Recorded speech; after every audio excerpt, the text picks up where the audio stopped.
कठोपनिषद। कठोपनिषद इस ग्रंथ में प्रथम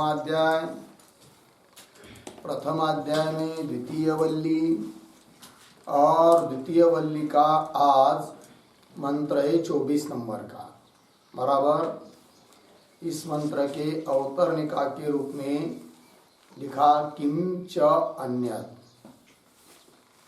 मतलब और भी क्या, इसके सिवा दूसरी एक बात यह भी है कि कौन सी, वो बता रहे 24 नंबर के श्लोक में। क्योंकि ऊपर बताया था कि अयम आत्मा प्रवचनेन न लभ्य, प्रवचन अर्थात वेद का पठन पाठन इतने मात्र से आत्मा की उपलब्धि होगी, साक्षात्कार होगा नहीं कह सकते। मेधया न, बहुना श्रुतेन न। फिर जो साधक इस प्रत्येक आत्म तत्व को अर्थात प्रत्येक अभिन्न ब्रह्म तत्व को स्वस्वरूप को पूर्णते, उसका अनुसंधान करता है, चिंतन करता है, तेन लभ्य, उसी को उस आत्मस्वरूप की प्राप्ति होती है। ऐसा जो चिंतन करने वाला साधक है उसके लिए वह आत्मा परमात्मा क्या करता है, अपने वास्तविक स्वरूप को उसके हृदय में प्रकट कर देता है। ये बात कही, ठीक। तो अब इसके बाद और कह रहे हैं क्या, तो 24 नंबर के श्लोक को, मंत्र को पढ़ते हैं। नाविरतो दुश्चरिता, नाशांतो ना समाहितः, नाशांत मानसो वापि,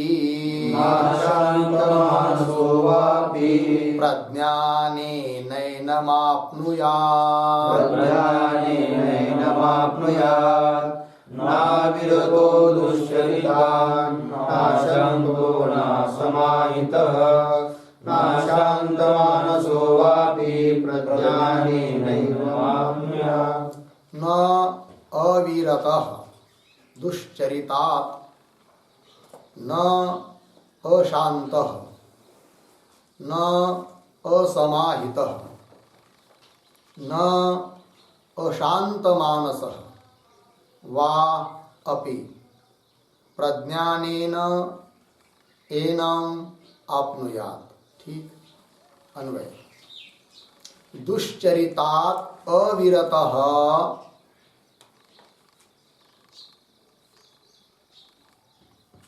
अंतिम के बाद में एनम, शुरू से न, फिर अंतिम का शब्द है आप्नुयात्।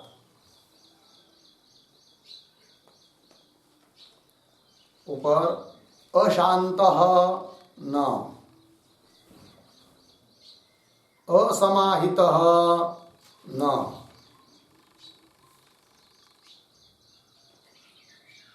वा अशांत मानसः अपि न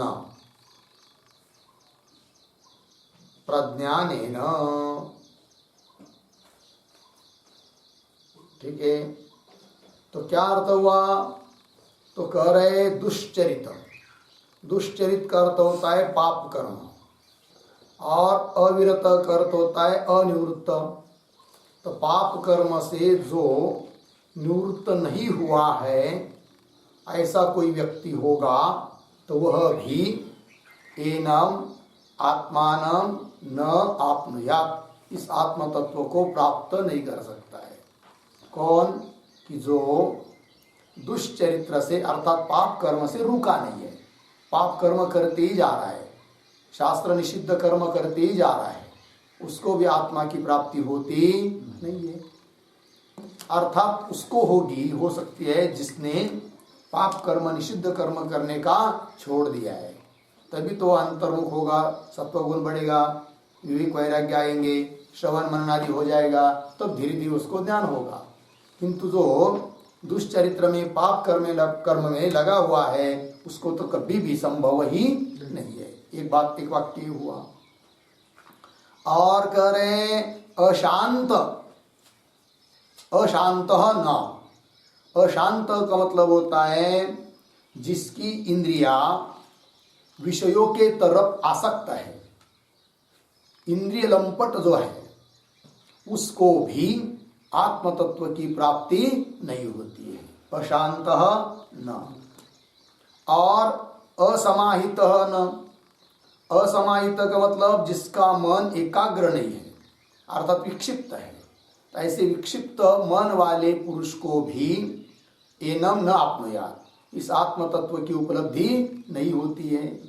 ठीक। और कह रहे और वाह करता और करेंगे तो अशांत मानस न, अशांत मानस मतलब समझ लीजिए किसी का चित्त समाहित हो चुका है, एकाग्र हो चुका है, किंतु उस एकाग्र हुए मन का जो फल शास्त्र में बताया है ऐश्वर्यादि की प्राप्ति, अनिमादिक की प्राप्ति, उसको यदि कोई चाहता है, भले समाहित है किंतु अनिमादि को चाहता है जो कि समाधि का फल है, एकाग्र मन का फल है, तो ऐसे चाहने वाले को भी आत्म तत्व की उपलब्धि नहीं होती है।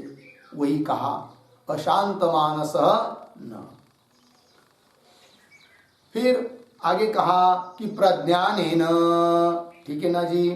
प्रज्ञानेन का मतलब होता है कि जो इन सभी से हट गया है, जो पाप कर्म नहीं कर रहा है, इंद्रिय लोलुप नहीं है, समाहित है और समाधि का फल भी नहीं चाह रहा है और आचार्य को शरण गया है, ऐसा कोई ज्ञान के साधन मनन निधिध्यासन इत्यादि के द्वारा, प्रज्ञानेन इत्यादि के द्वारा इत्यादि यदि करेगा तो उसके द्वारा इस आत्म तत्व को प्राप्त किया जा सकता है। तो इस मंत्र में कौन इस आत्म तत्व को प्राप्त नहीं कर सकता, इस बात को भी बताया। फिर अंतिम प्रज्ञानेन शब्द का उच्चारण करके इस आत्म तत्व को कौन प्राप्त कर सकता है इसको भी बताया। ठीक है जी। तो चलिए, ये हुआ मंत्र का अर्थ। इस मंत्र के अर्थ को शब्दशः थोड़ा लिख लेंगे। उसके पहले अवतरणिका के रूप में एक वाक्य, समाधि साधनवतः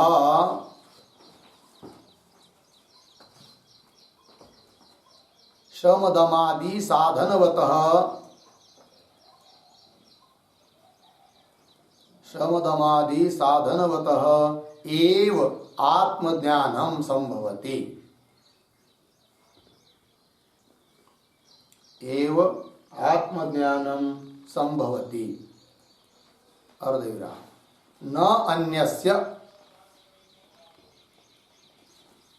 न अन्यस्य इति आह नाविरतः इति।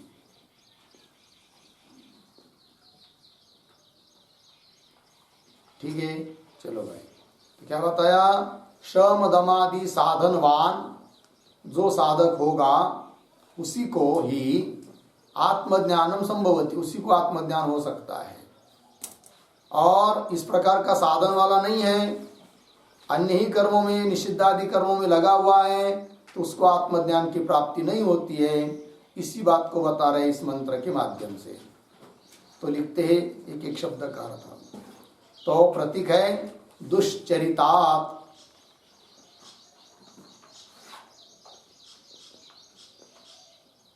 दुश्चरिता बराबर कायिक पापात, कायिक पापात।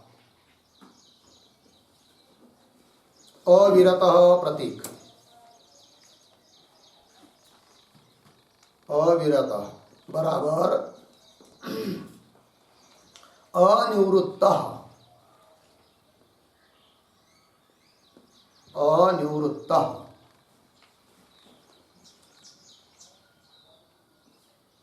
आगे प्रतीक है एनम बराबर यथोक्तात्मानम, यथोक्तात्मानम। आगे प्रतीक न आपनुयात बराबर न प्राप्नोति इत्यर्थः।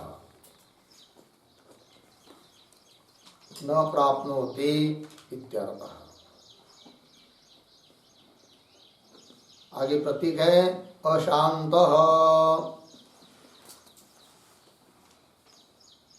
बराबर इंद्रिय लौल्यात् अनिवृत्तः।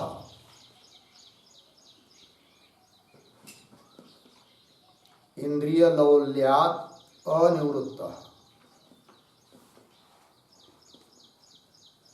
आगे प्रतीक है न बराबर प्रकृतम आत्मानं न प्राप्नोति इत्यर्थः। प्रकृतम आत्मानं न प्राप्नोति इत्यर्थः। ठीक है। आगे प्रतीक असमाहितः असमाहितः बराबर अनेकाग्रमनाः अनेकाग्रमनाः बराबर विक्षिप्त चित्तः।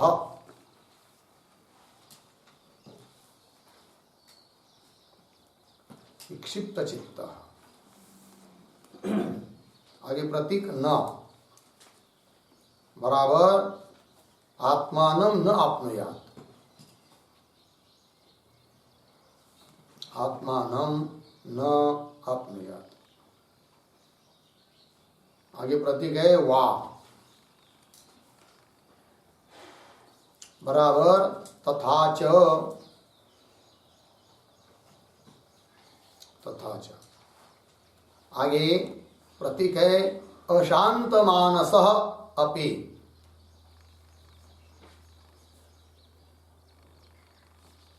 अशांत मानसः अपि बराबर समाहित चित्तः अपि सन्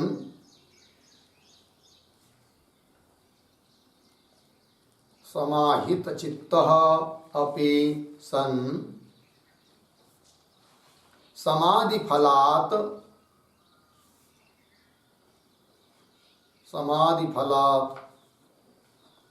अणिमादि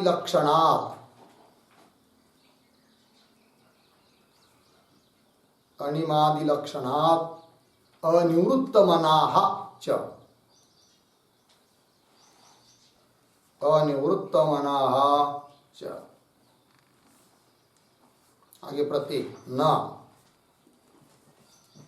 बराबर न आपनुयात्। न आपनुयात् हो गया। थोड़ा कौंस में लिखिए अभी कौंस में किंतु यह दुश्चरितात् निवृत्तः यह दुश्चरितात् निवृत्तः अर्धविराम इंद्रिय लौल्यात् निवृत्तः इंद्रिय लौल्यात् निवृत्तः अर्धविराम समाहित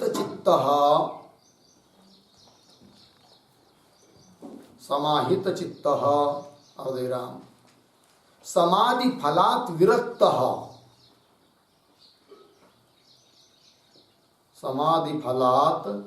विरक्तः एतद् विशेषण विशिष्टः समाधि फलात् विरक्तः। आगे एतद् विशेषण विशिष्टः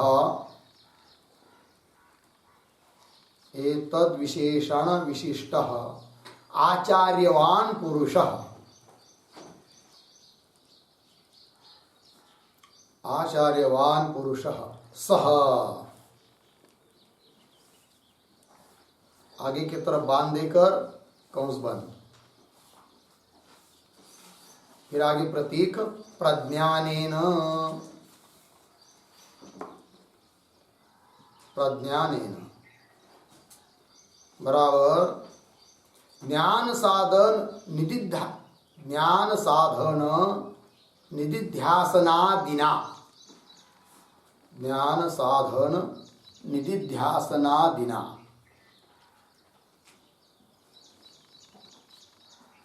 एनम यथोक्तात्मानं प्राप्नोति इत्यर्थः। यथोक्तात्मानं प्राप्नोति इत्यर्थः। ठीक है, चलिए भाई अर्थ देखेंगे। तो दुश्चरिता, दुश्चरिता का अर्थ कर दिया कायिक पापा, शरीर के द्वारा होने वाले पाप, निषिद्ध कर्म, शास्त्र निषिद्ध कर्म। ठीक, कायिक पापा। अविरत, अविरत का अर्थ कर दिया अनिवृत्त, जो निवृत्त नहीं हुआ है, अर्थात पापों में लगा हुआ है, ऐसा कोई व्यक्ति होगा तो वह एनम न आपनुयात्। एनम का मतलब जिस आत्मा का वर्णन किया है अभी तक, नायम आत्मा प्रवचन लभ्य आदि आदि करके, तो वह आत्मा उस आत्मा को न आपनुयात्, न प्राप्नोति, प्राप्त नहीं करता है। ठीक है। और अशांत न, अशांत का अर्थ कर दिया इंद्रिय लौल्यात् अनिवृत्त। इंद्रियों का लौल्य, लौल्य शब्द का अर्थ होता है लंपटता। जो इंद्रिय लंपट व्यक्ति है, मतलब इंद्रिय के पीछे ही दौड़ने वाला है, ऐसा व्यक्ति है और उससे वो रोका नहीं है, इंद्रिय के पीछे ही दौड़ रहा है, तो वह भी न इस आत्मा को प्राप्त नहीं कर सकता। प्रकृतम आत्मानं न प्राप्नोति। ठीक। और कौन नहीं प्राप्त कर सकता, तो और कह रहे असमाहित। असमाहित का अर्थ कर दिया अनेकाग्र मनाः, जिसका मन एकाग्र नहीं है, अर्थात जो विक्षिप्त चित्त है, स्थिर नहीं है जिसका मन। ठीक है ना, बहुत चाहता है कि वित्तेषणा लोकेशना आदि आदि करके, दारेशना है कि नहीं, प्रतिष्ठा मिले, ये मिले, वो मिले, स्थिर नहीं है, उद्देश्य पर, लक्ष्य पर लगा हुआ नहीं है जिसका मन, उसको कहेंगे क्या, विक्षिप्त मना। ठीक है। तो विक्षिप्त चित्त न आत्मानं न आपनुयात्, आत्मा तत्व को प्राप्त नहीं कर सकता है, उसको भी आत्मा तत्व का ज्ञान नहीं होता है। वाह तथा च, और कौन भाई, तो कह रहे अशांत मानसः अपि, मतलब क्या, अर्थ कर दिया समाहित चित्त अपि सन। समझ लीजिए कोई व्यक्ति है समाहित चित्त है, समाहित चित्त मतलब एकाग्र मन वाला है, उसके मन में विक्षेप नहीं है, एकाग्र है, तो मन की एकाग्रता को ही कहते हैं समाधि। अब उसका मन तो एकाग्र हो चुका है, किंतु उस एकाग्र मन का जो फल, अर्थात समाधि का जो फल क्या, अनिमादि ऐश्वर्य, अनिमा लघिमा गरिमा आदि अष्टमा सिद्धि होती है ना, तो वो चाहता है, उसको चाहता है। भले एकाग्र मन वाला है, किंतु चाह किसको रहा है, अनिमादि ऐश्वर्य को चाह रहा है, तो भी ऐसे व्यक्ति को भी आत्म तत्व की उपलब्धि होती नहीं है, मतलब साक्षात्कार होता नहीं है। ये बात समाहित चित्त अपि सन समाधि फलात् अणिमादि लक्षणात् अनिवृत्त मना, जिसका मन निवृत्त नहीं हुआ है, उसको चाहता ही है, तो वह अभी न आपनुयात्। ये चार बात हो गई। फिर प्रश्न पड़ेगा कि कौन प्राप्त करता है उस आत्म तत्व को, किसको प्राप्त होता है वह ब्रह्म तत्व। तब कह रहे किंतु यह दुश्चरितात् निवृत्त, जो कायिक पापों से क्या हुआ है, निवृत्त हो चुका है, रुक गया है, नहीं करता है, मन में भी नहीं आता है उसको कोई पाप करने की बुद्धि होती ही नहीं है ऐसा व्यक्ति, तो दुश्चरितात् निवृत्त। और इंद्रिय लौल्यात् निवृत्त, इंद्रियों की जो लंपटता है उससे भी जो निवृत्त हुआ है कि नहीं। और समाहित चित्त है, एकाग्र मन वाला हो गया, विक्षिप्त नहीं है उसकी बुद्धि में। और समाधि का फल जो है कि नहीं, अनिमादि, उससे भी जो विरक्त हुआ है, तो वही कहा समाधि फलात् विरक्त। तो ये तद विशेषण विशिष्ट, इन सभी विशेषणों से विशिष्ट अर्थात इन सभी विशेषणों से युक्त यदि कोई पुरुष होगा और वो भी कैसा पुनः आचार्यवान। आचार्यवान पुरुष उसको कहते हैं कि जो गुरु को विधि पूर्वक शरण जाता है, ब्रह्मनिष्ठ गुरु को विधि पूर्वक शरण जाता है, ऐसे साधक को कहते हैं क्या? आचार्यवान पुरुष। ऐसा जो पुरुष वही क्या उस आत्म तत्व को प्राप्त करता है। तो वही कहा सह आगे प्रज्ञानेन, प्रज्ञानेन का अर्थ कर दिया ज्ञान का साधन जो निधिध्यासनादिक है कि नहीं, उनके द्वारा ज्ञान साधन निधिध्यासनादिना एनम यथोक्तात्मान, इस यथोक्तात्मा को प्राप्नोति प्राप्त कर लेता है। हो गया भाई। चलिए ये मंत्र का अर्थ हुआ। अब थोड़ा भाष्य है, भाष्य को देखेंगे। न दुश्चरितात, दुश्चरितात न दुश्चरितात प्रतीक है, तो दुश्चरितात का अर्थ कर रहे हैं प्रतिषिद्धात, उसका भी अर्थ कर रहे हैं श्रुति स्मृति अविहितात पाप कर्मणा। अविरतः, अविरत प्रतीक है, उसका अर्थ कर दिया अनुपरतः। ठीक है, तो क्या अर्थ हुआ कि दुश्चरिता, दुश्चरित्र से अर्थात प्रतिषिद्ध अर्थात निषिद्ध कर्मों से, मतलब श्रुति स्मृति विहित है नहीं, श्रुति स्मृति अविहिता, श्रुति स्मृति के द्वारा जिसका विधान नहीं किया गया है, उलट मना किया है, मां हिंसा सर्वभूतानि आदि करके है कि नहीं, सुराम मां पिबेत इत्यादि रूप से। तो श्रुति स्मृति अविहिता, अविहित ऐसे जो पाप कर्म, उस पाप कर्म से अविरत, अविरत मतलब अनुपरत, उपरत नहीं हुआ है, रुका नहीं है, ऐसा व्यक्ति क्या न, आपके क्या आरंभ में आए हैं न, तो न वो आत्म तत्व को प्राप्त नहीं करता है। ये बात हो गई, वाक्य पूरा हुआ। आगे देखिए, नापि इंद्रिय लौल्यात् अशांतः अनुपरतः। ठीक, एक वाक्य है, इसमें थोड़ा अन्वय। अशांतः पीछे, इंद्रिय लौल्यात् अनुपरतः पीछे अपि न। ठीक अर्थ अशांत, अशांत का अर्थ कर दिया इंद्रिय लौल्यात्, इंद्रियों की लंपटता, विषय लंपटता जिसको कह सकते हैं, विषय की प्रति जो अत्यंत लंपट है कि नहीं, विषय को प्राप्त करना ही चाहता है, ये बात ऐसा जो है। इंद्रिय लौल्यात् अनुपरत मतलब रुका नहीं है, ऐसा भी अपि न आत्म तत्व को प्राप्त नहीं करता है। ठीक है, दूसरा वाक्य हुआ। फिर आगे चलिए, न अपि असमाहितः अनेकाग्रमनाः विक्षिप्त चित्तः। ठीक, एक वाक्य हुआ, अर्थ देखिए थोड़ा अन्वय। असमाहितः ये प्रतीक है, उसका अर्थ कर रहे हैं अनेकाग्रमना, तो अन्वय असमाहितः अनेकाग्रमना विक्षिप्त चित्तः, फिर पीछे अपि न। ठीक, असमाहित मना का अर्थ कर दिया है अनेकाग्र मना, मतलब एकाग्र नहीं है मन जिसका, अर्थात विक्षिप्त चित्त वाला पुरुष भी अपि न प्राप्त नहीं करता है। ठीक है जी, यहां पर अनेकाग्र मना शब्द आया ना, उस पर एक वाक्य लिखते हैं। एकम अग्रे यस्य,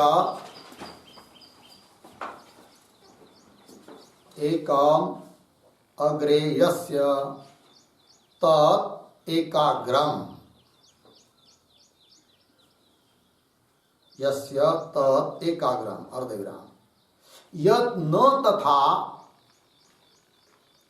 यत् न तथा तत् अनेकाग्रम, अनेकाग्र। ठीक है, देखो भाई, एकम अग्रे यस, एक ही है अग्र उद्देश्य, यस जिसको, तत् उसको कहेंगे एकाग्र। यत न तथा जो ऐसा नहीं है उसको कहेंगे अनेकाग्र। ठीक है जी, चलिए भाष्य में आगे का वाक्य देखेंगे। समाहित चित्त अपि सन, ठीक है ना, समाधान फलार्थित्वात् न अपि अशांत मानसः व्यापृत चित्तः। ठीक है, और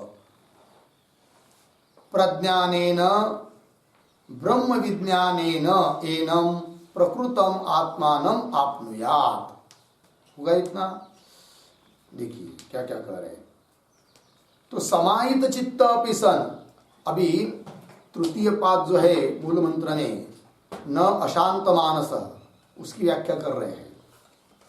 तो समाहित चित्त अपि, समाहित चित्त है, एकाग्र मन वाला तो हो गया है, किंतु समाहित चित्त अपि सन, समाहित चित्त होता हुआ भी समाधान फलात्, समाधान मतलब समाधि, एकाग्र मन, उसका जो फल, उस फलात् फलार्थित्वात्, उसकी फल की कामना करने वाला होने के कारण, न अपि अशांत मानस, इधर कैसा पढ़ेंगे, फलार्थित्वात् तक के आगे, फलार्थित्वात् अशांत मानस व्यापृत चित्त, पीछे अपि न। ठीक है, अर्थ देखिए भाई, समाहित चित्त होने पर भी उस समाधान का जो फल है उसकी जो कामना करता है कि नहीं। तो समाधि का फल, क्या फल, तो बहुत कोई भी फल हो सकता है, जैसे अनिमादि ऐश्वर्य बताया, और ये भी फल हो सकता है क्या, प्रसिद्धि, ख्याति, सिद्धि, अष्टमादि सिद्धि आदि आदि, ये सब क्या होता है, समाधि का फल उसको चाहता है। या कोई प्रतिष्ठा चाहता है कि हमारी बहुत कीर्ति हो जाए, आसपास जगत में प्रतिष्ठा हो जाए, तो भी ऐसे फल को चाहने वाले को भी क्या, आत्म तत्व की उपलब्धि नहीं होती है। फलार्थित्वात्, फल की कामना करने वाला होने के कारण अशांत मानस, इसका अर्थ कर दिया व्यापृत चित्त, मतलब अनेक व्यापारों में लगा हुआ है चित्त जिसका, ऐसा जो व्यक्ति, वह भी अपि न आत्म तत्व को प्राप्त नहीं कर सकता है। लगे पंक्ति, फिर आगे करें, प्रज्ञानेन ब्रह्म विज्ञानेन एनम प्रकृतम आत्मानम आपनुयात्। तो प्रज्ञान के द्वारा, प्रज्ञानेन ये प्रतीक है, उसका अर्थ कर दिया ब्रह्म विज्ञानेन, ब्रह्म साक्षात्कार से ही, एनम, एनम प्रतीक है, उसका अर्थ कर दिया प्रकृतम आत्मानम, जिस आत्मा का प्रसंग चल रहा है, वर्णन चल रहा है, उस आत्मा को आपनुयात् प्राप्त करता है। ठीक है ना, ठीक है।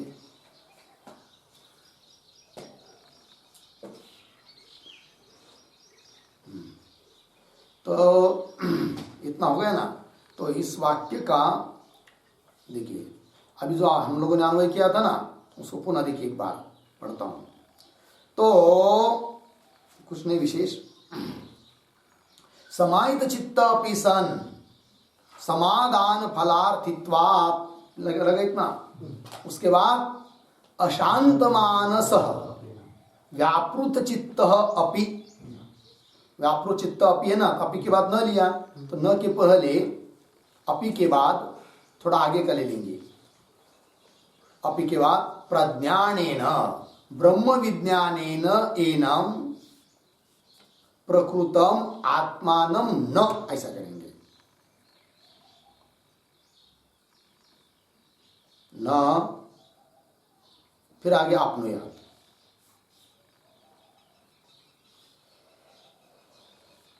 ठीक है, अर्थ को देखिए भाई। तो फलार्थित्व यहाँ तक तर्क हुआ है।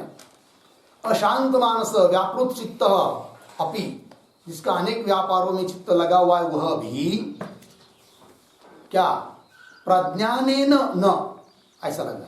तो प्रज्ञानेन मतलब ब्रह्म विज्ञानेन, ब्रह्म ज्ञान के द्वारा, एनम, एन मतलब प्रकृतम आत्मान, इस प्रकृत आत्मा को न आपने प्राप्त नहीं करता है। बोलेंगे कैसे? तो देखो, जिसको प्राप्त करना है वह क्या चाह रहा है?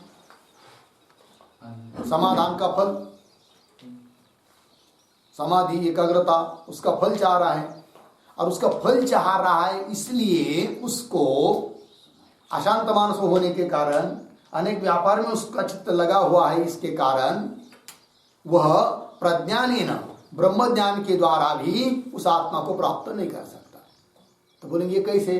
तो भाव यह है कि ऐसे व्यक्ति को ब्रह्म ज्ञान का उदय ही नहीं होता है। यदि ब्रह्म ज्ञान होगा तो प्राप्त होगा, किंतु ऐसा जो व्यक्ति है कि जो समाधान का फल चाह रहा है, अनेक व्यापारों में जिसका चित्त लगा हुआ है, ऐसे व्यक्ति को क्या ब्रह्म ज्ञान उत्पन्न ही नहीं होगा, तो उसको कैसा ब्रह्म की प्राप्ति होगी? अर्थात नहीं होगी, यही कहना है। तो यहाँ पर प्रज्ञानेन, उसके बाद क्या लिखा है? ब्रह्म विज्ञानेन, तो उस पर एक वाक्य लिखते हैं, यथोक्तस्य ब्रह्म विज्ञानम एव न उत्पद्यते इति भावः, ये उसमें भाव है। यथोक्तस्य पुरुषस्य, यथोक्तस्य पुरुषस्य ब्रह्म विज्ञानम एव नोत्पद्यते इति भावः।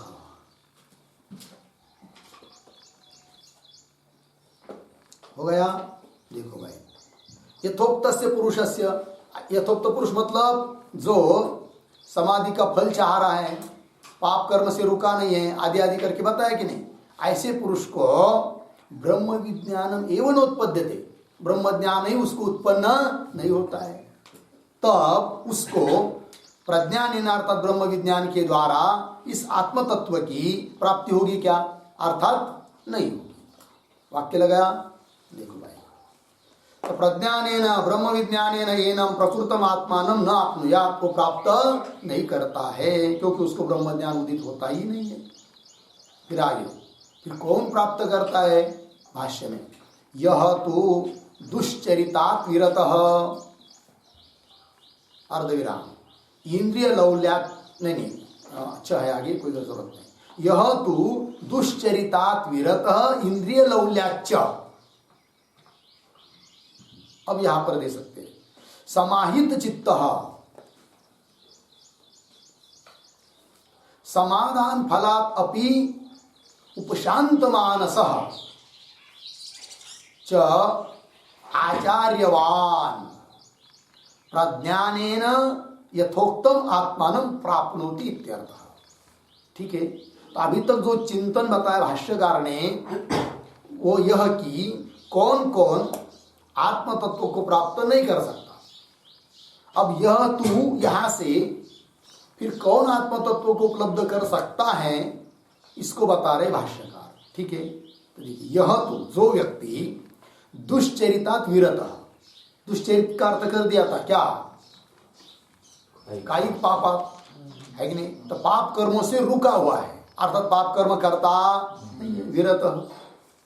और इंद्रिय लौल्याच्च विरतः, और इंद्रिय लंपट भी नहीं है, उससे भी रुक गया है।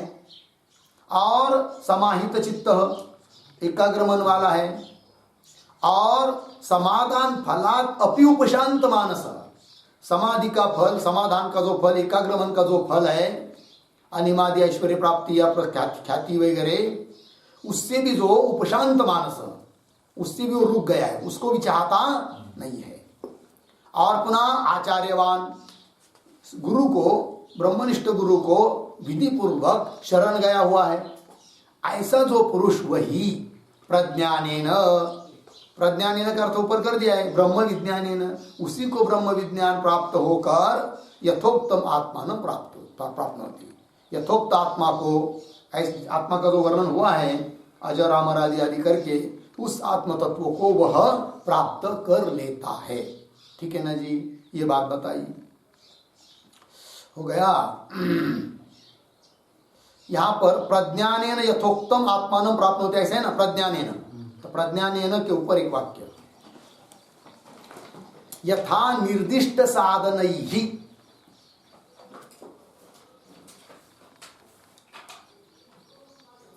यथा निर्दिष्ट साधनैहि प्रज्ञानं लब्ध्वा इत्यर्थः।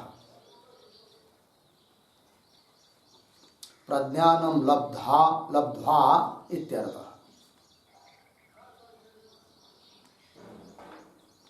ठीक, यथा निर्दिष्ट साधन ही मतलब श्रवण, मनन, निधिध्यासन आदि आदि जो साधन बताए कि नहीं, उन साधनों के द्वारा प्रज्ञानम लब्ध्वा, प्रज्ञान का अर्थ कर दिया क्या, ब्रह्म विज्ञान, ब्रह्म ज्ञान, उस ब्रह्म ज्ञान को प्राप्त करके यथोक्तम आत्मानम, जिस आत्मा का वर्णन हुआ है ऐसे आत्म तत्व को प्राप्नोति, प्राप्त कर लेता है।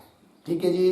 तो कौन कौन विशेषण है जो प्राप्त करता है, उसके लिए कौन कौन विशेषण बताए। नंबर 1 दुश्चरिता विरतः, नंबर 2 इंद्रिय लौल्यात् विरतः, नंबर 3 समाहित चित्तः, नंबर 4 समाधान फलात् अपि उपशांत मानस, और नंबर 5 आचार्यवान। ऐसा यदि कोई पुरुष रहेगा तो वही ज्ञान के साधन जो बताए उनके माध्यम से ज्ञान को प्राप्त करके, ब्रह्म ज्ञान को प्राप्त करके आत्म तत्व की उपलब्धि कर पाता है। हो गया जी, ये बात हो गई। चलिए आगे। अब आगे के मंत्र की अवतरणिका, यह तू अनेवम भूत। ठीक है ना। तो एवं भूत मतलब इस प्रकार वाला कौन आत्मा को प्राप्त कर सकता है, वो अभी अभी कह दिया ऊपर भाष्य में अंतिम में। किंतु जो यह तू अनेवम भूत, अनेवम भूत का अर्थ करेंगे उक्त साधन संपन्न न भवति, ये उसका अर्थ है अनेवम भूत का। लिख लीजिए, उक्त साधन संपन्न न भवति।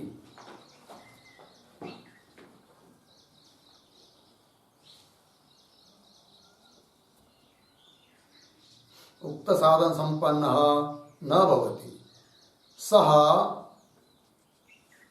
आत्मानं न प्राप्नोति इत्यर्थः।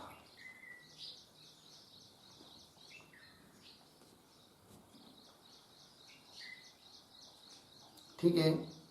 तो ऊपर बताए हुए जो साधन है उससे संपन्न जो नहीं है, अर्थात ब्रह्म ज्ञान के जो साधन है उससे जो रहित है।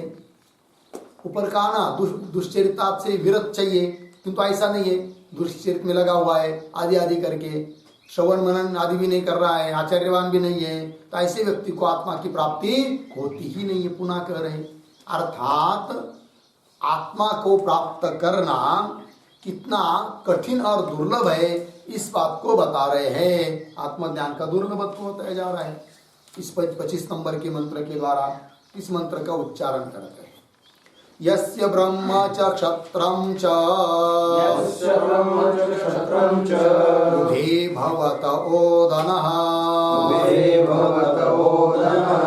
मृत्युर्यस्योपसेचनं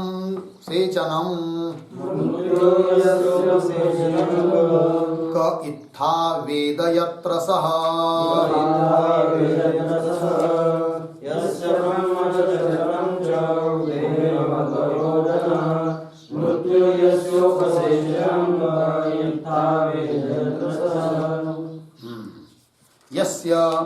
ब्रह्म च क्षत्रं च उभे भवतः ओदनः मृत्युः यस्य उपसेचनं कः इत्था वेद यत्र सः। ठीक, अन्वय, यस्य ब्रह्म च क्षत्रं च उभे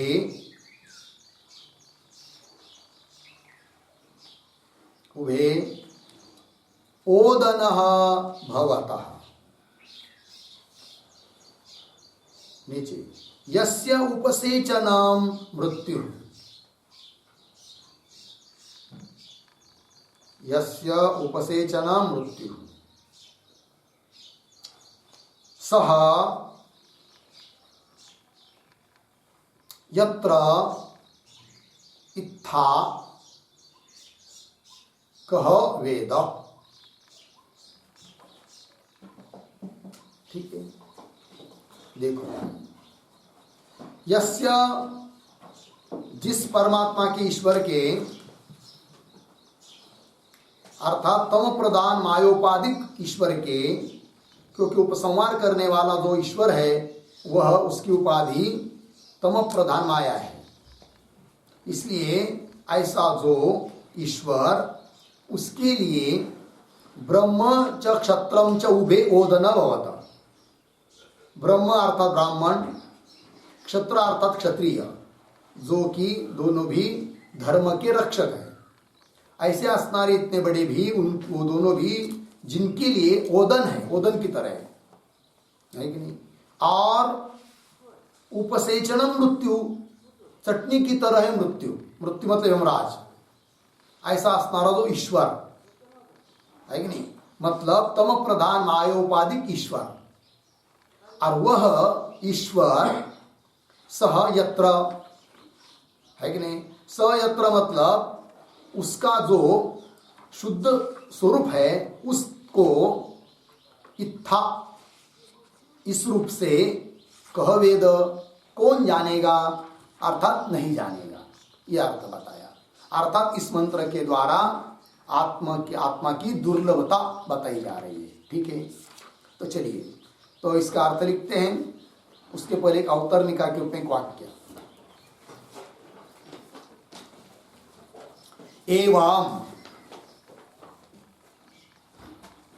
एवं कुत्सिताचरण निवृत्त्यादि साधनैः, कुत्सिताचरण,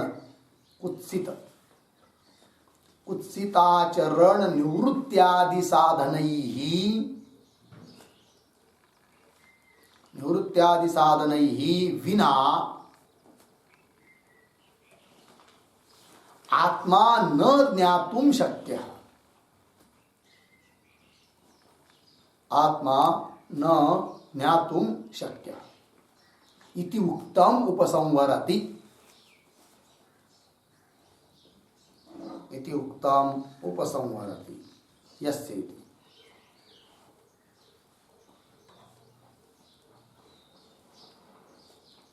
देखो भाई, एवं ऊपर कहे हुए के अनुसार, ऊपर के मंत्र में कहे हुए के अनुसार, कुत्सित आचरण निवृत्त्यादि साधने, कुत्सित आचरण, निंदित आचरण, पाप कर्म, उससे निवृत्त होना चाहिए। तो उस निवृत्त्यादि साधने ही बिना, उससे यदि निवृत्त नहीं होता है तो उसके बिना आत्मा न ज्ञातुं शक्य, आत्मा तो जाना ही नहीं जा सकता है यदि पाप कर्मों से रुकता नहीं है तो। इति उत्तम, जो ऊपर के मंत्र में कहा उसका इस मंत्र में अब उपसंहार कर रहे हैं। ठीक है जी, तो चलिए मंत्र के शब्दों का अर्थ लिखेंगे, एक एक शब्द का। तो लिखते हैं, यस्य प्रतीक है बराबर तमः प्रधान मायोपाधिकस्य,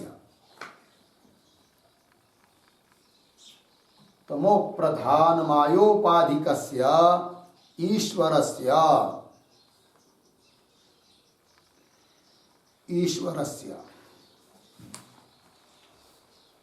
आगे प्रतीक ब्रह्म च क्षत्रम च उभे, ब्रह्म च क्षत्रम च उभे, इतना प्रतीक है बराबर ब्राह्मण क्षत्रियोपलक्षितम,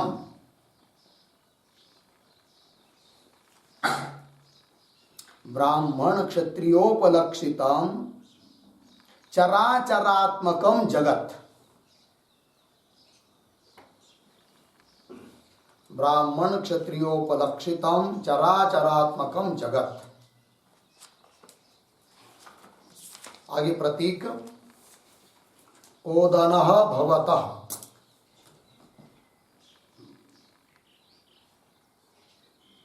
बराबर अशन स्थानीयम भवति, अशन, अशन स्थानीयम भवति।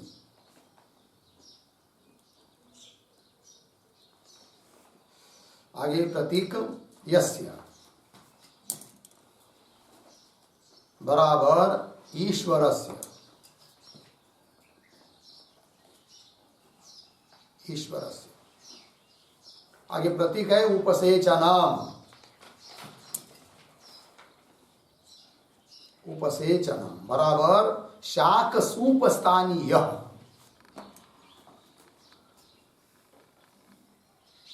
शाक सूप स्थानीय। आगे प्रतीक है मृत्यु, मृत्यु बराबर सर्व संवारक भवति इत्यर्थः।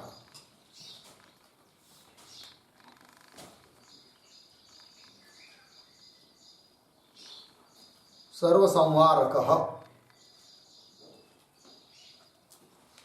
अर्धविराम भवति इत्यर्थः। ठीक, आगे सह प्रतीक, सह बराबर ईश्वर,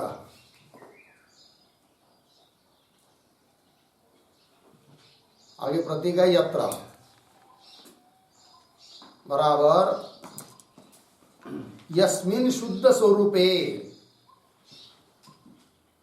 स्थितः,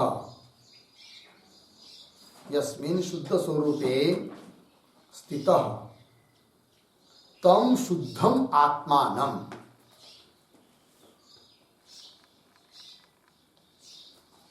तम शुद्धम आत्मानम। आगे प्रतीक है इत्था बराबर इत्थम,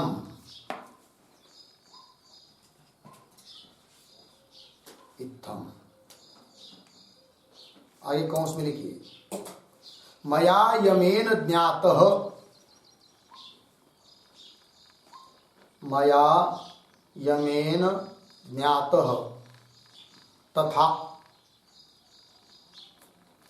आगे की तरफ बांध देकर कौंस बांध,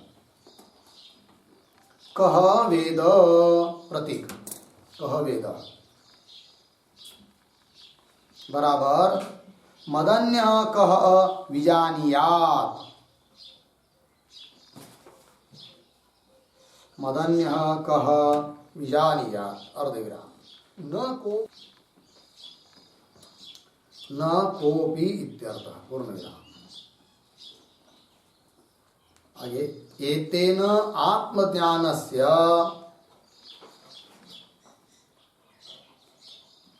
एतेन आत्मज्ञानस्य अति दुर्लभत्वं सूचितम्, अति दुर्लभत्वं सूचितम्। ठीक है, हो गया। अर्थ देखिए भाई, यस्य तम प्रधान मायोपाधिक ईश्वरस्य, जो कि समस्त जगत का प्रलय काल के समय में उपसंहार करने वाला है, रुद्र रूप तम प्रधान मायोपाधिक ईश्वरस्य, उसके लिए क्या ब्रह्म च क्षत्रम च उभे, ब्राह्मण और क्षत्रिय दोनों भी, और केवल दोनों ही नहीं लेना है, उन दोनों को उपलक्षण करके उससे उपलक्षित चराचरात्मक जगत, समस्त जगत क्या है, उसके लिए ओदन की तरह है, भात की तरह है कि नहीं। भवता मतलब अशन स्थानीय भवती, खाद्य पदार्थ के स्थानीय है, उसके चटनी के लिए भी नहीं पुरता है समस्त जगह, है कि नहीं, खाद्य पदार्थ के स्थानीय है। और यस्य ईश्वरस्य उपसेचनम मतलब शाक सूप स्थानीय कौन है, मृत्यु, मृत्यु मतलब कौन, सर्व संवारक, जो कि सबका संवारक है। ऐसा जो मृत्यु यमराज, वह भी जिसके लिए, जिस ईश्वर के लिए उपसेचन है, चटनी की तरह है। लगा ये बात। यस्य ईश्वरस्य उपसेचनम शाक स्तूप स्थानीय मृत्यु सर्व संवारक भवति, भवति का कर्ता कौन, उपसेचनम भवति, यस्य उपसेचनम भवति कौन, मृत्यु, मृत्यु भी जिसके लिए उपसेचन है, चटनी की तरह है ये बात। ऐसा जो ईश्वर, सह ईश्वर क्या, यत्र इत्था आया था कि नहीं, यत्र, यत्र कर्ता कर दिया, तो वो तो जो ईश्वर का वर्णन किया वो कैसा हुआ, उपाधि वाला हुआ, तमो प्रधान माया उपाधि उसकी औपाधिक है वो, किंतु वो औपाधिक होने के कारणाध्यस्त है। फिर वह जिस स्वरूप में अध्यस्त है ऐसा तो शुद्ध निर्गुण निराकार ब्रह्म तत्व वही लिख रहे हैं। यत्र मतलब यस्मिन शुद्ध स्वरूपे स्थित, जिस शुद्ध स्वरूप में स्थित है यह ईश्वर, कि जिसके लिए जगत ओदन की तरह है, मृत्यु चटने की तरह है, सर्व सबका संवारक है, ऐसा इतना बड़ा ईश्वर भी जिस शुद्ध स्वरूप में स्थित है उस शुद्ध स्वरूप को हमको जानना है, ब्रह्म तत्व को। ठीक है, तो वही देखिए, यस्मिन शुद्ध स्वरूप स्थित तम शुद्धम आत्मा, उस शुद्ध आत्मा को, निर्गुण निराकार सच्चिदानंद घन ब्रह्म को इत्था, इत्था मतलब इत्थम, इस प्रकार से। इत्थम मतलब कैसे, कि यमराज बोल रहे कि नहीं, यमराज कहते हैं कि मया यमेन ज्ञात, मुझ यमराज के द्वारा जिसका ज्ञान हुआ है, इस प्रकार से इत्थम, इस प्रकार का ज्ञान उस परमात्मा का, ब्रह्म का किसको होगा, कह वेद, और दूसरा कौन जान सकता है, अर्थात कोई नहीं, बहुत विरला, ये मतलब है। तो मया ये मैंने ज्ञात तथा, उस प्रकार से कह वेद, कह वेद का अर्थ कर दिया मद अन्य कह विजानिया, यमराज जी बोल रहे कि मेरे को छोड़कर और उस तत्व को कौन जान सकता है, लगा है कि नहीं, न कोपी इत्यर्थ, इसका मतलब कोई भी नहीं जान सकता ऐसा नहीं, किंतु करोड़ों करोड़ों में कोई एक आधा होगा, इसलिए नहीं की बराबर है, इसलिए न कोपी, ये कह दिया, अत्यंत विरला, ये उसका मतलब है। तो इससे क्या बताया, तो ये तेना, ऐसा वर्णन करने से आत्मज्ञान से अति दुर्लभत्वम सूचितम, आत्मज्ञान कैसा है, अत्यंत दुर्लभ है, प्राप्त होना अत्यंत कठिन है, इस बात को बताया इस मंत्र के माध्यम से। हो गया जी। चलिए भाष्य, यस्य, यस्य प्रतीक है, ठीक है, तो यस्य का अर्थ कर दिया या आत्मना। आगे क्या है आपकी पुस्तक में, ब्रह्म क्षत्रिय है ना, तो उसके पहले थोड़ा सा एक लिखिए, ब्रह्म च क्षत्रम च ब्रह्म क्षत्रिय विग्रह, ब्रह्म च क्षत्रम च ब्रह्म क्षत्रिय। फिर आगे हो गया भाष्य में, सर्वधर्म विधारके अपि सर्वत्राण भूते उभे ओदन, ओदन करत कर रहे अषणम भवत स्यातम। हो गया वाक्य पूरा, थोड़ा अन्वय करेंगे। देखिए, सर्वधर्म विधारके, सर्वत्राण भूते अपि, सर्वत्राण भूते अपि,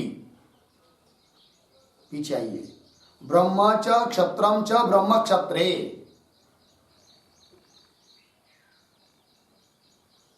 आगे उभे,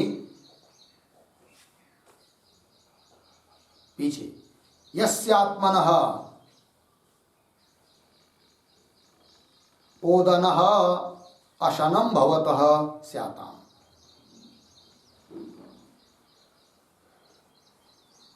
ठीक, अर्थ को देखिए भाई, तो सर्वधर्म विधारके सर्वत्राण भूते अपि ब्रह्म च क्षत्रम च ब्रह्म क्षत्रे, तो ब्रह्म च क्षत्रम च विग्रह हुआ, सामासिक पद है, ब्रह्म क्षत्रे है कि नहीं।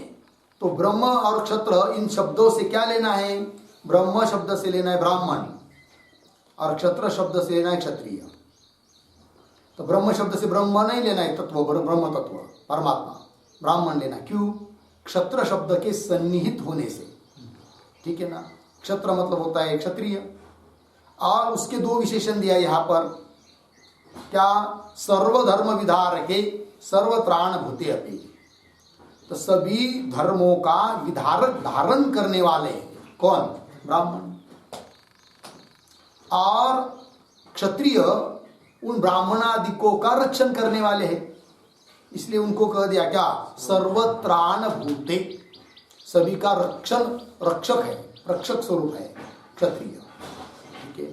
तो सर्वधर्म विधारके, विधारके के ऊपर एक वाक्य, सर्वे ये वेदोक्त धर्माः, सर्वे ये वेदोक्त धर्माः तेषाम् उपदेशादिना धारके, उपदेशादिना धारके सर्वधर्म विधारके। ठीक है, अर्थ देखिए भाई, सर्वधर्म विधारके, सभी जितनी भी वेदोक्त धर्म है उन सभी धर्मों का उपदेश करने वाले कौन? ब्राह्मण आदि। इसलिए उपदेश के माध्यम से सभी धर्मों के विधारक हुए ब्राह्मण। ठीक, तो सर्वधर्म विधारके और पुनः सर्वत्राण भूते, सभी के रक्षक स्वरूप है। ऐसे कौन? ब्रह्म च क्षत्रम च, ब्रह्म क्षत्रिय, ब्राह्मण और क्षत्रिय। और वे उभे दोनों भी यस्य आत्मन, जिस आत्मा के लिए क्या है? ओदनः, अर्थात अशनम भवत, अशन की तरह, भात की तरह है। ठीक है, क्योंकि आत्मा न कर दिया, यहाँ पर हम लोगों ने उसका अर्थ बता दिया है थोड़ा सा अलग करके, तम प्रधान मायोपाधिक ईश्वर, क्योंकि वही संवारक है सबका। ठीक है, तो इसके लिए, उसके लिए समस्त जगत कैसा है? ओदन की तरह है। फिर आगे चलिए, सर्वहरः अपि मृत्यु यस्य उपसेचनम् इव औदनस्य अशनत्वे अपि अपर्याप्तः तम प्राकृत बुद्धि यथोक्त साधन रहितः सन कह इत्था, इत्था का अर्थ कर रहे इत्थम, उसका अर्थ कर रहे एवं, विजानाति यत्र सह आत्मा इति। हो गया जी, थोड़ा सा अन्वय कहां से? सर्वहर, यहां से पढ़ा हूं ना, सर्वहर से लेकर अंतिम इति शब्दों तक जितना पढ़ा हूं उतने में ही अन्वय करना है। तो कैसा करेंगे? तो शुरू के 2-3 शब्द छोड़कर आया यस्य, उसको पकड़िए, यस्य। फिर पीछे आइए, सर्वहर अपि मृत्यु। आगे औदनस्य, उसके पीछे उपसेचनम इव, उपसेचनम इव। आगे अशनत्वे अपि अपर्याप्तः तम, अशनत्वे अपि अपर्याप्तः तम, हुआ इतना। उसके बाद अंतिम जाएंगे, यत्र सह आत्मा इति, यत्र सह आत्मा इति, बीच में कह,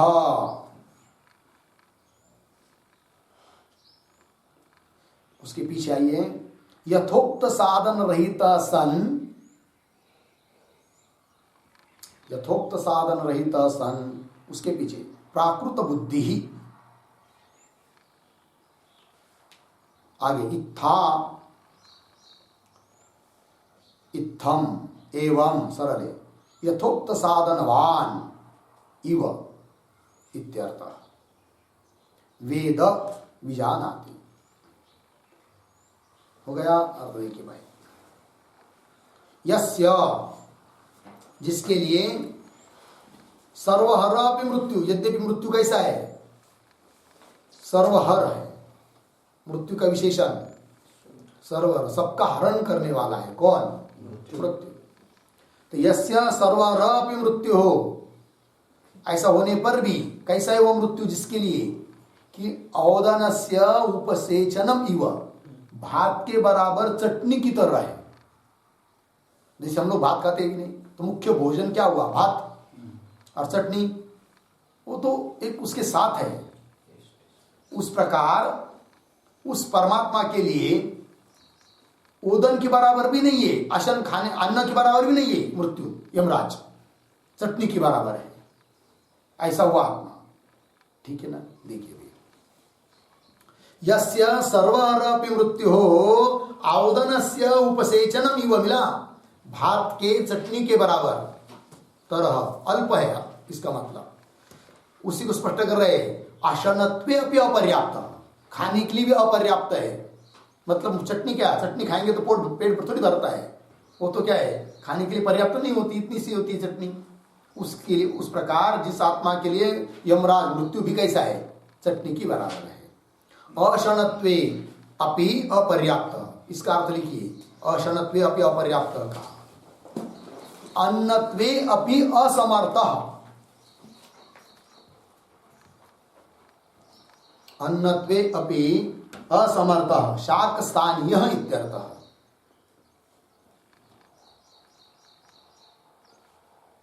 शाकस्थानीयः इत्यर्थः, ठीक।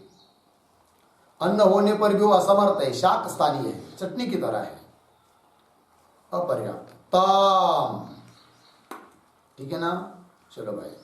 तम आत्मान, उस आत्मा को, और आगे कर यत्र स आत्मा इति, आया है कि नहीं अंतिम में, तो यत्र स आत्मा, इसके ऊपर एक वाक्य लिखते हैं, यत्र स्वे महिम्नि, स्वे महिम्नि सह विश्वोपसंवर्ता वर्तते, सह विश्वोपसंवर्ता वर्तते, तथा भूतम तम, तथा भूतम तम कह वेदः इति संबंधः, कह वेदः इति संबंधः, ठीक। अर्थ लिखिए, यत्र स आत्मा, ऐसा मूल में आया है, भाष्य में उसका स्पष्टीकरण कर दिया। यत्र, जहां, मतलब स्व महिम्नि, अपनी महिमा में, स विश्वोपसंवर्ता वर्तते, विश्व का उपसंहार करने वाला जहां अपनी महिमा में रहता है, तो तथा भूतम, उस प्रकार उस आत्मा को, तम आत्मानम कह वेद, कौन जान सकता है, अर्थात कोई नहीं जान सकता, ये कहना है, ठीक है। चलिए आगे, तो यत्र स आत्मा हो गया ना इतना, तो वह आत्मा मतलब विश्व का उपसंहार करने वाला ईश्वर जिस अपने महिमा में रहता है, अर्थात उसका भी शुद्ध स्वरूप जो आत्मा है, उसको कह आया ना। फिर उसके बाद क्या, कह मतलब कौन, यथोक्त साधन रहित सन, जो कि ऊपर कहे हुए साधन से रहित है। ऊपर कहे हुए साधन कौन, दुश्चरितात विरत, ये साधन है, इंद्रिय लौल्यात विरत, ये साधन है, इससे जो रहित है, पाप से रुका नहीं है, इसका मतलब इंद्रिय लौल्य से रुका नहीं है, ऐसा आदि। यथोक्त साधन रहित, और श्रवण मनन आदि से भी रहित है। यथोक्त साधन रहित सन प्राकृत बुद्धि ही, और प्राकृत बुद्धि जिसकी है कि नहीं, व्यवहार की बुद्धि है, साधारण बुद्धि है, ऐसा पुरुष, प्राकृत बुद्धि पुरुष, ऐसा पुरुष इत्था, इत्था मतलब इत्थम, इत्थम मतलब एवं, मतलब यमराज जी कह रहे कि मैंने जिस प्रकार से उस आत्मा को जाना है, उस प्रकार से, ऐसा कि जो साधन रहित है, प्राकृत बुद्धि पुरुष है, वह कैसे जानेगा, अर्थात नहीं जानेगा। हो गया ना, इत्था इत्थम एवं यथोक्त साधनवान, है कि नहीं। तो यथोक्त साधन वाला जो है वो तो जानेगा, किंतु जो साधन वाला नहीं है वो तो आत्मा को जानेगा नहीं, ये कहना है। यथोक्त साधनवान इव, मतलब यथोक्त इव शब्द दिया ना, वो इव शब्द बताता है। यथोक्त साधनवान इव मतलब आत्म तत्व के उपलब्धि के जो साधन बताए हैं, और उन साधन वाला जो व्यक्ति है वह जिस प्रकार आत्मा को जानता है, उस प्रकार यह कौन, कि जो यथोक्त साधन रहित प्राकृत बुद्धि ही, ऐसा व्यक्ति उस आत्मा को जान नहीं सकता। लग गया अर्थ, इव वेद विजानिया, जानेगा अर्थात नहीं जानेगा। हो गया तात्पर्य क्या निकला कि उस तत्व को हमको जानना है जो सबका अधिष्ठान भूत मूल तत्व ब्रह्म तत्व है, जो कि अपना स्वरूप ही है। ये जगत और इस जगत को चलाने वाला औपाधिक ईश्वर जिससे जगत उत्पन्न हुआ है, माया विशिष्ट ईश्वर से, चैतन्य से, जिससे चलता है, जिससे उपसंहृत होता है, उस ईश्वर के लिए जगत भोजन की तरह है, मृत्यु भी चटनी की तरह है। ऐसा जो ईश्वर, वह भी जिस अपने महिमा में रहता है, अर्थात उसका भी जो शुद्ध स्वरूप है, उपाधि रहित तत्व चैतन्य, उसको हमको जानना है। और उसको जानने के लिए वही व्यक्ति जान सकता है जो यथोक्त साधन से युक्त है, और जो उस साधन से रहित है वह उस आत्मा को जान नहीं सकता है। यह इस मंत्र का अभिप्राय है। हो गया जी। चलिए, ये हो गया भाई 25वां मंत्र पूरा। इसके साथ साथ इस प्रथम अध्याय की द्वितीय वल्ली भी यहां पर समाप्त होती है। इति श्रीमत् परमहंस परिव्राजकाचार्य गोविंद भगवत पूज्य पाद शिष्य श्रीमद् आचार्य श्री शंकर भगवतः कृतौ कठोपनिषद भाष्ये प्रथमाध्याये द्वितीय वल्ली भाष्यम समाप्त। हो गया। बस आगे का विचार कल करते हैं। ओम पूर्णमदः पूर्णमिदं पूर्णात् पूर्णमुदच्यते पूर्णस्य पूर्णमादाय पूर्णमेवावशिष्यते। ओम शांति शांति शांति।